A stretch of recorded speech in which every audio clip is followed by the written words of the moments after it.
இன்னைக்கு கருப்பு கொடி வீடு பூரா கட்டுறாங்க. நான் வந்தேன் கோவையில், எங்கேயுமே கருப்பு கொடி இல்லை. எங்கேயும் நான் பார்த்துக்கிட்டே வந்தேன், எங்காச்சும் இங்கே கோவை மக்கள் உஷாரான மக்கள், விழிப்புணர்வு மக்கள். திரு ஸ்டாலின் அவர்களே, நான் கேட்குற கேள்விக்கு பதில் சொல்ல முடியல. நடைபெறுகின்ற சட்டமன்ற தேர்தலில் தோல்வி பயம் வந்துட்டுது, தோல்வி ஜுரம் வந்துட்டுது. அதனால பாராளுமன்ற தொகுதி வரமுறை தமிழ்நாட்டுக்கு பாதிப்புன்னு திரு ஸ்டாலின் அவர்களே ஏற்கனவே உள்துறை அமைச்சர் சென்னைக்கு வந்த பொழுது, தமிழ்நாட்டுக்கு வந்தபோது, தமிழ்நாடு எந்த விதத்திலும் பாதிக்காது, பாராளுமன்ற தொகுதி வரமுறை தமிழகத்தில் எந்த விதத்திலும் பாதிக்காது தெளிவா சொல்லிட்டாங்க. இப்ப எதுக்கு கருப்புடி போராட்டம் தெரியுங்களா? நல்லா புரிஞ்சுங்க. சாதாரண ஆள் இல்லை இருக்கிற முதலமைச்சர். இவருக்கு தெரியும் எப்படி இந்த பாராளுமன்ற வரமுறை செயல்படுத்தப்படும், முன்கூட்டியே தெரியும். ஏன்னா அங்கங்க கருப்பு கொடி காட்டினா இப்போ இவர் நினைக்கிற மாதிரி அறிவிச்சுட்டா, பாத்தியா நான் போராட்டம் பண்ணேன், மத்திய அரசு பணிஞ்சு போச்சு என்ன சொல்லுவாரு? இவர் கருப்பு கொடி ஊர் பூரா கட்டின பிறகு இவர் நினைக்கிறதுக்கு மேல நல்லது செய்ய போறாங்க. யாரு?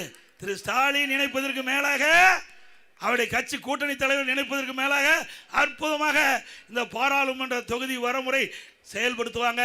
அப்ப என்ன சொல்லுவார் தெரியுமா? இன்றைய முதலமைச்சர் ஸ்டாலின், நான் கருப்பு கொடி வீடு புறம் தமிழகத்திலே கட்டிய காரணத்தினால் மத்திய அரசு பயந்து போய் நான் சொல்லுவதை ஆமோதித்து அதை நிறைவேற்றும் சொல்லுவார்.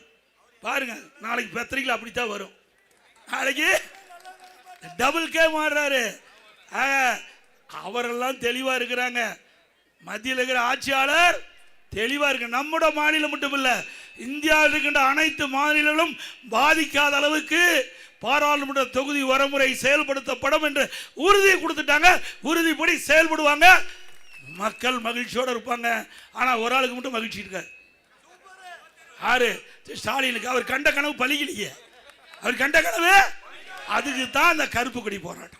இந்த கருப்பு கொடி போராட்டத்தை கட்டி, இந்த கருப்பு கொடியெல்லாம் வீடு வீடா கட்ட சொல்லி யாருமே கட்டல. அது வேற விஷயம். அவங்களுக்கு எல்லாம் மக்களுக்கு தெரியும். ஸ்டாலின் கூட மக்களுக்கு நன்கா தெரியும். அதனால ஸ்டாலின் அவர் இப்படி கோரிக்கைலாம் நான் வச்சேன், இந்த கோரிக்கை நிறைவேற்றலைன்னா தமிழ்நாடு பதறும், தமிழ்நாடு பழைய முறை சந்திக்கினாரு. எங்க போய் சந்திக்கும்? திமுக ஆட்சி இருக்க வரைக்கும், அப்பா முதலமைச்சர் வரைக்கும் மதுரை மண்ணில் காலை வைக்கல. அண்ணா திமுக ஆட்சி வருது, மதுரைக்கே வந்தாரு. இவருடைய வீராவது வீரெல்லாம் நம்ம பார்த்துட்டோம். ஆனா ஒன்று மட்டும் தெளிவாக சொல்றது, திரு ஸ்டாலின் அவர்களே, திரு ஸ்டாலின் தலைமையில் இருக்கின்ற கூட்டணி கட்சி தலைவர்களே, நீங்க சொல்வதெல்லாம் தவறாக இருக்கும். ஆனால் மத்திய அரசு ஏற்கனவே உறுதிமொழி கொடுக்க